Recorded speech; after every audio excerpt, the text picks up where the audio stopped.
Hello, good morning. I wanted to pick up where I left off yesterday. As you can see, I'm in the midst of prepping for work again. And I was talking to you yesterday about the girl who went and had this surgery and was jumping all over the place prior. She was jumping all over the place because she really just wanted the easy way out. She wanted to go have surgery. She thought that that was just going to be an instant fix, and that's why she gave kind of half-hearted effort to trying other ways, more natural ways. But she never gave any of them a sufficient chance or sufficient time to start rendering any really good effect.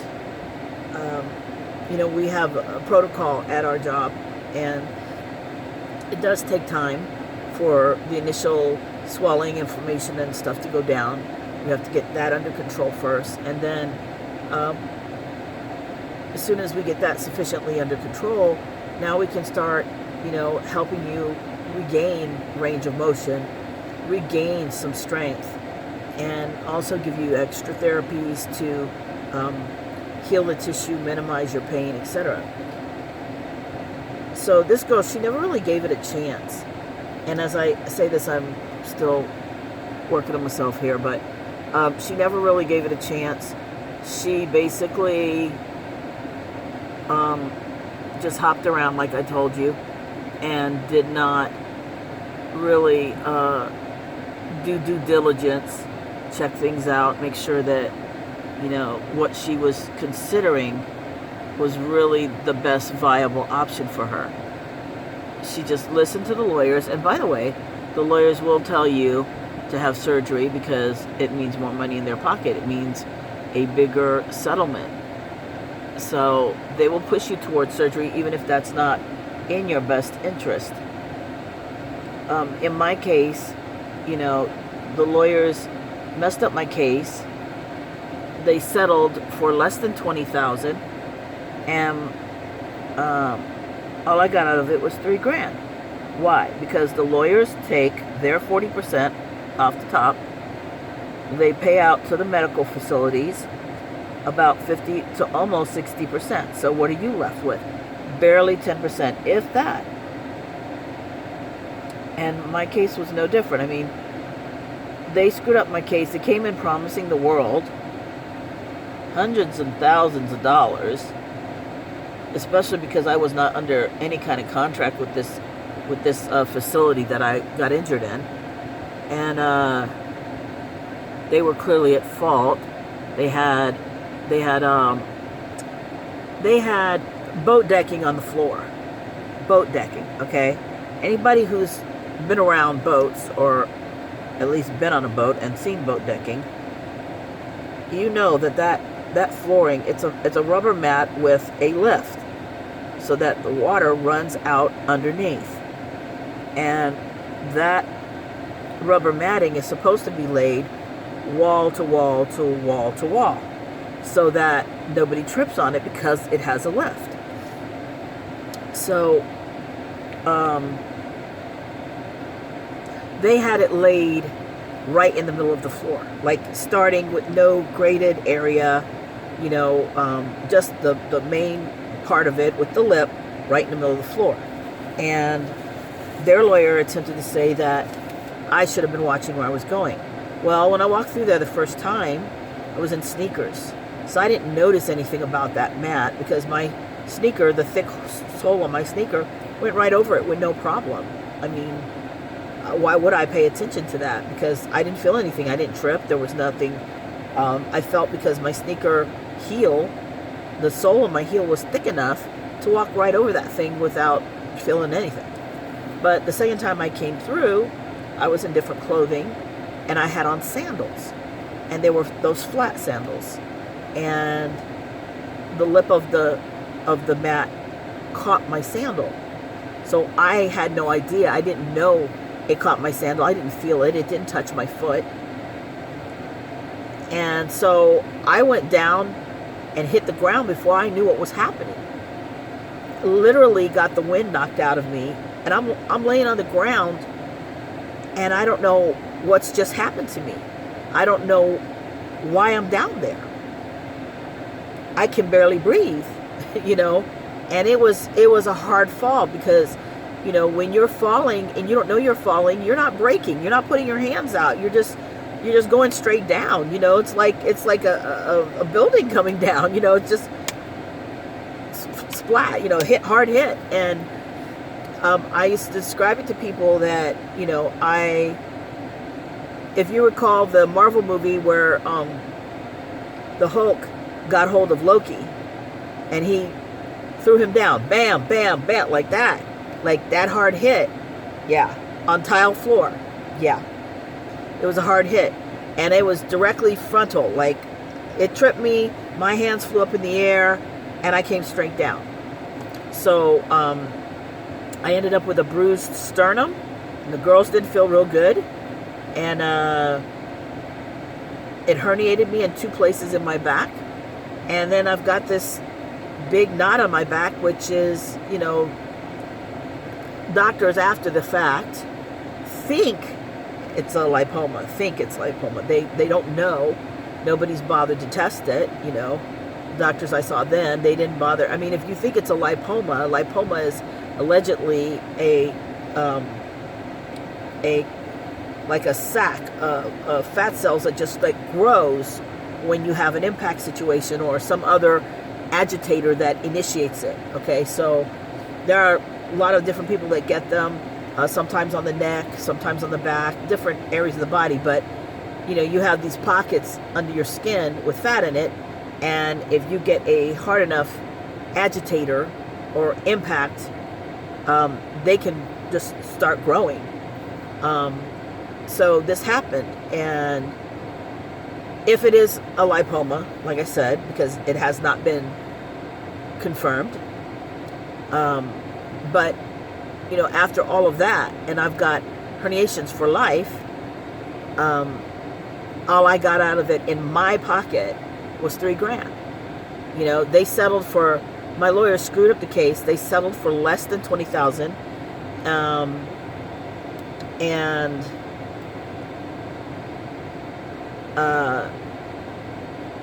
you know, that's all I got out of it. So the insurance,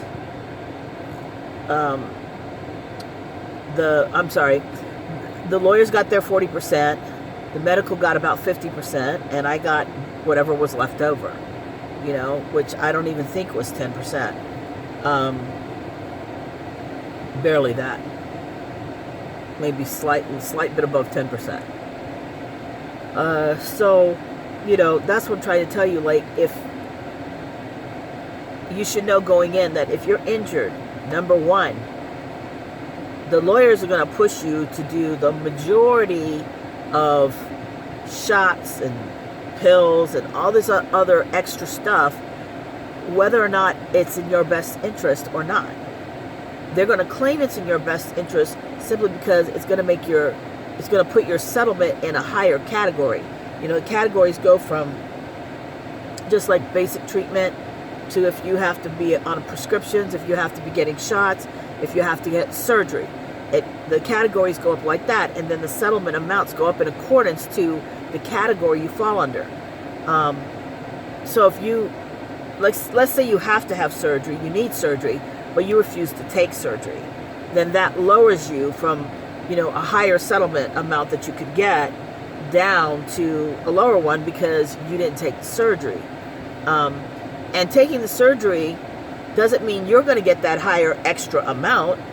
It just means your case value is higher.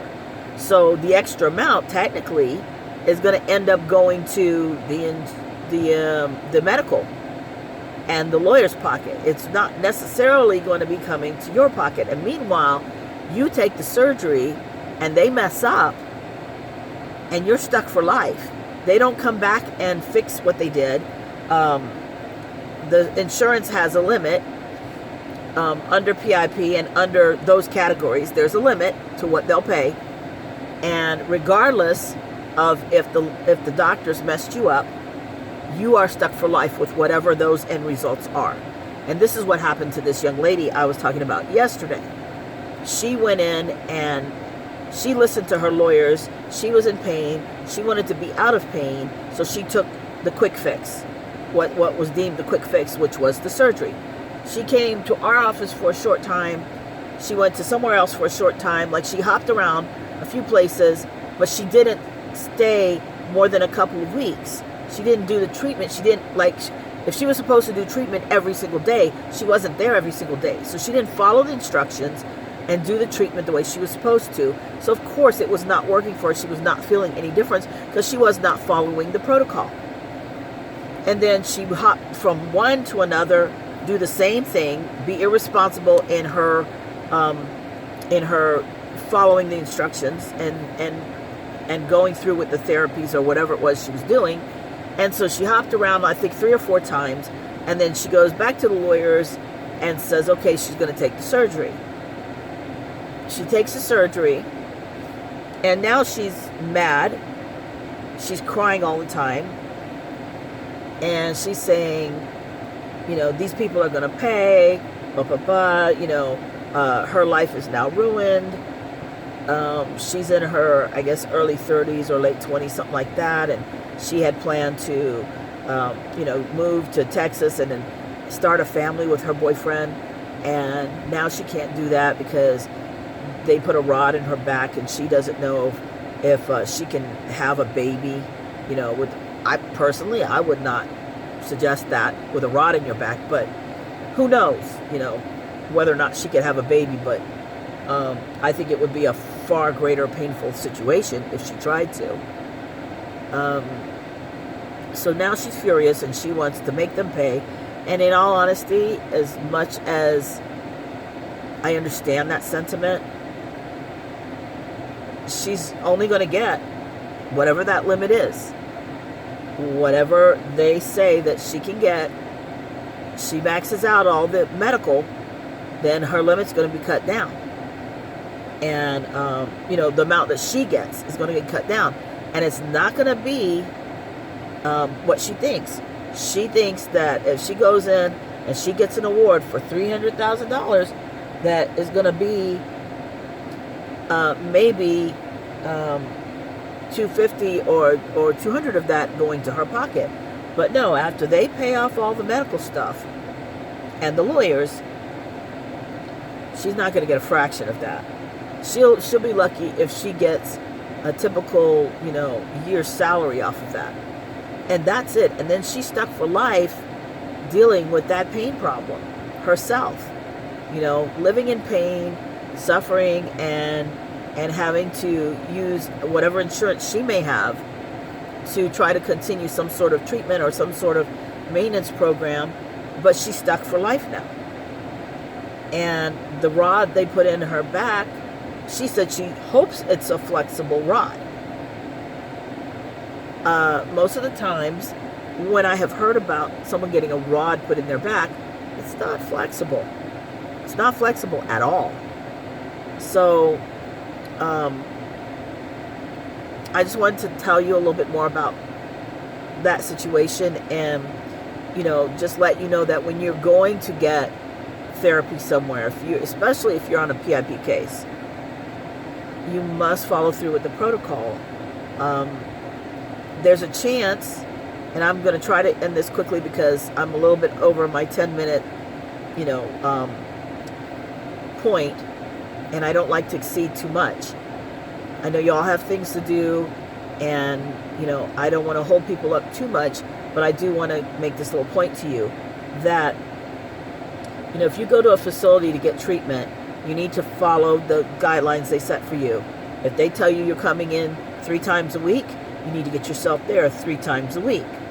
You know, if they tell you you're going to start doing rehab exercises, do not give them a hard time. Go in there, make your best effort. Even if you're having pain, make an effort to do it. If you're having too much pain, they'll work with you. But you've got to follow through on the protocol, because if not, the treatment's not going to work. And also, as far as chiropractic care is concerned, there are some people who say that they don't like chiropractors. I used to kind of be in that ballpark too, until I met the ones that I work with currently. But I'm not going to get too much into that, but I'm just going to say this. If you find that you're in a facility with chiropractors and they've assigned you to one, and when that chiropractor works on you, you have more pain after they've adjusted you, request to see another one. Because different chiropractors work in different ways. The adjustments are not going to be exactly the same from each chiropractor. It's just like if you're standing next to your best friend and the two of you witness an accident, okay? The report from both of you is going to be slightly different. Why? Because you have one set of filters that you view through, and that person, your friend, has another set of filters. Even though you're good friends, you guys know each other well, you probably have a lot in common, still your filters are different based upon your personal life experiences. So you're still going to see things a little bit differently.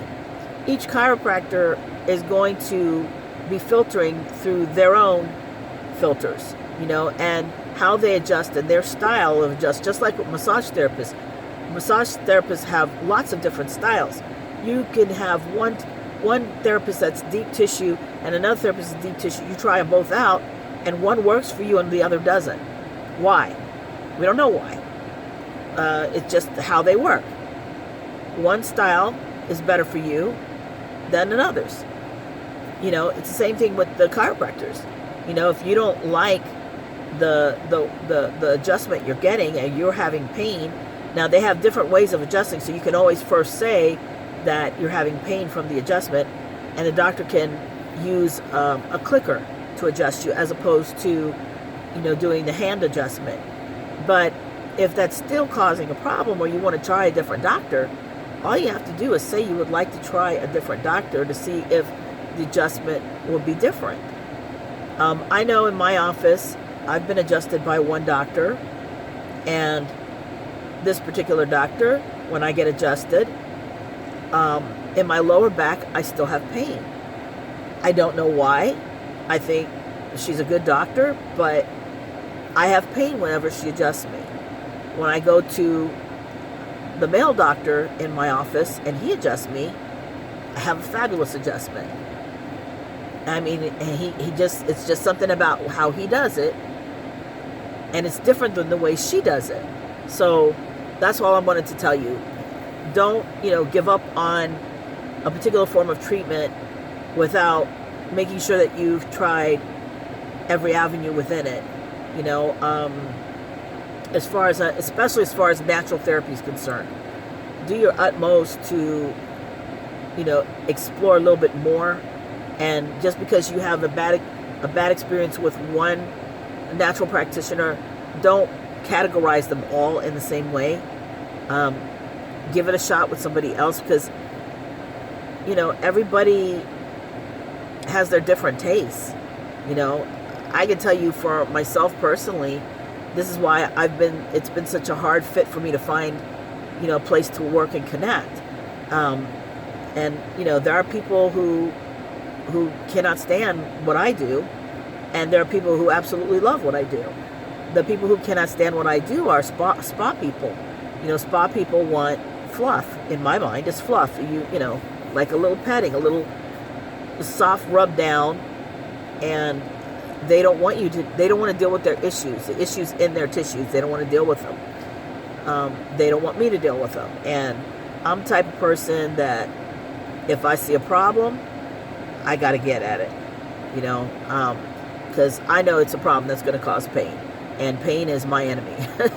So if I'm working on somebody and I'm rolling through their muscle and I'm feeling something's not right, I want to go and get at it and take care of it, so that I've taken care of the person, because I don't feel like I have if I do not address what I'm feeling, what I'm seeing. If I don't go after it and give them relief. So, each therapist, each natural practitioner, mindset is a little different in how they approach what they do. So don't write people, or don't write a profession off, is what I'm saying. Don't write a profession off. Try different people within the profession and see, who works for you. Because sometimes it can take a while to find the right fit. My massage therapist, it was years to find the right fit. And that's why I kind of haven't gone to anybody else. I haven't been able to see him for a long time, but I haven't gone to anybody else because he's such a good fit for me. And everybody else that I've been to hurts me. So I want to end it right there and just advise you to be careful with your choices, especially when you're in pain, because you don't think clearly when you're in pain. Don't jump the gun so quickly into surgery, because once it's done, you can't reverse it. You can't undo it. It's done. And you could be worse, like this young lady was, and have a lifetime of pain to deal with. That's it for today. Thanks for sticking around and listening to me. And I will see you again, hopefully very, very soon. Have a blessed day. Bye.